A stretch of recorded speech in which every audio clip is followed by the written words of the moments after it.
there, World of Tankers. I'm Blitz, and in today's video, I'm going to be talking about the E25, one of the most fun tanks to play in the game.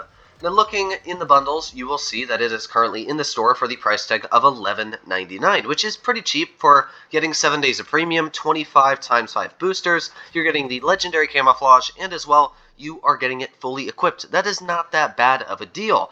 And the E25, in my opinion, is one of the most exciting tanks to play in the game. The reason for that being is, first of all, it has 3,000 damage per minute, and it only does 160 damage per shot. So you're literally having 160 damage every 3.2 seconds, which, who can't like that? It's just really, really fun to keep pumping out that damage.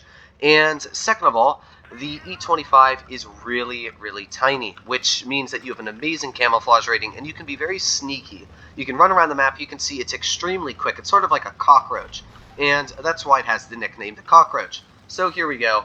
Let us see if we can get some shots off in the beginning of the match. Maybe that Panther 2 will spot some people.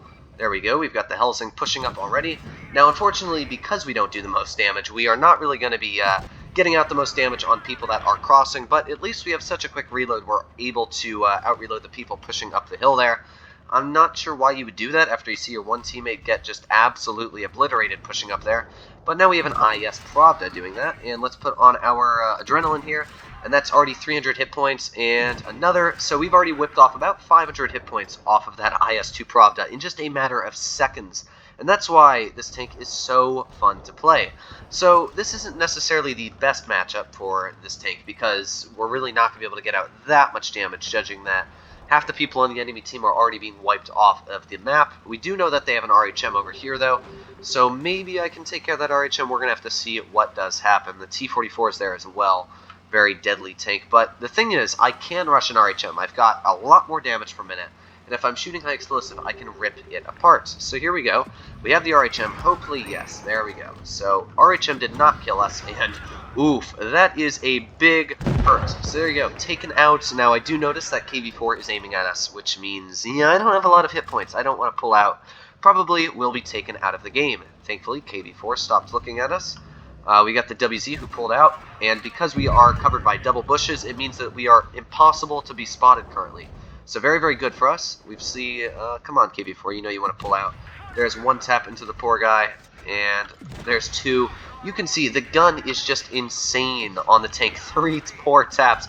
Oh my god, that KV4 must be hating me currently. And we didn't get out the most damage, but the thing about the E25 is it's not about the damage. It's about the fun. I also like having fun in World of Tanks, as much as it is nice to finish off in the matches, top on the team, carrying, stuff like that. It's also fun just to do a crazy amount of DPM, and I'm happy finishing 2,000 damage, bottom on the team here. So we'll see how we finished in the first battle here. Let us take a look. Yeah, I'm very happy with that. Finished top on the team in just a tiny, tiny tank, and it's really just a blast to run. In fact, the E25 is such a small target that if you're up against it in, let's say, like a VK-168, you can literally not aim low enough to shoot the roof of the E25. So I just think it's such a fun little tank. Now, playstyle-wise, I would not suggest to run it super aggressive. You might see me doing that in these matches here, but the issue with the E25 is, as I said, doesn't have armor. As you saw there, that RHM whipped 720 hit points right off my poor tank. And second of all, the E25, it is quick, but it is a tank destroyer. And that means that you can be tracked and you can be taken out once people do get your side. So it does have a couple flaws. So you don't want to be the most aggressive in this tank because you can be taken out very quickly. My best idea is sort of get in a bush like this, where you can get shots across the map. Like we got that T-49 there. Get a nice tap right into the roof of his tank. It's just crazy how accurate this gun is. Now, unfortunately, are spotted, and that must be one of those guys down by the water, because that T-49 no way would actually spot me. So we've got the IS-2 over here, who's unfortunately also probably going to be spotting me. So I want to be a little bit more careful in this match, because obviously I don't want to be spotted. Hopefully I didn't get spotted by that AMX. No, I did not. Let's see if we can tap him. Yes. Nice little tap right into that cupola. I'm telling you, this gun is just absolutely amazing how accurate it really is. We've already picked up 493 damage there. That reload just makes it such a blast.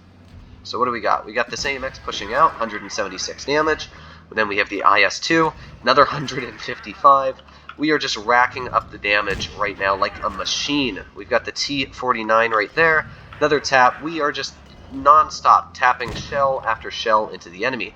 Now, looks like that T49 is pushed a little bit aggressive there, which means we got to be a little more careful.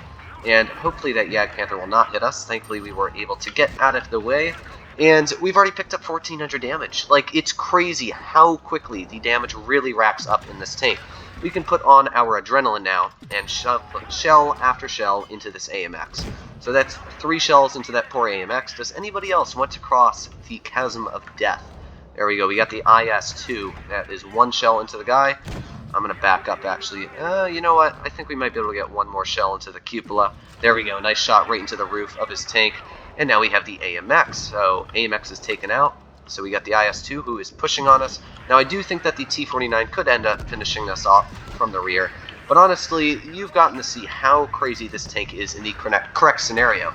Just shell after shell into this poor guy. There we go, another tank taken out. 2,879 damage in about a minute and a half of shooting. Just non-stop shooting. You can see that in the correct scenario, this tank is absolutely a blast. So in my opinion, I actually think that this tank is worth the price. It's really fun, and that's the whole point of Blitz. Man, the enemy team did awful. But the whole point of playing a game is to have fun, and playing only for strategy, yeah, you can do it. I do it most of the time, but I also like to play tanks like the E25, the AMX 1375, the 57. A lot of other tanks are very fun just because of how they are, and the playstyle they have is very unique. I think the E25 has one of the most unique playstyles in the game. How quick does it go? I swear it's like 65 kilometers per hour. How quick? Yeah, 65. Goes 20 in reverse. Average speed is crazy. Overall, the E25 is just a blast to run. So let me know what you guys think in the comments down below. But in my opinion, 100% worth the price tag, just because in the bundle, not only are you getting the tank, you're also getting a bunch of other stuff with it. When I first picked it up, it cost me like $40, so it's a really expensive price tag, but you guys get the luxury of it coming out many, many years later for a much cheaper price. So let me know what you guys think in the comments down below, if you agree with my decision, if you disagree. But of course, if you did like this video, please make sure to hit that subscribe button down below, hit that like button. But other than that, guys, stay happy out there, stay healthy, and I'll see you in the next one.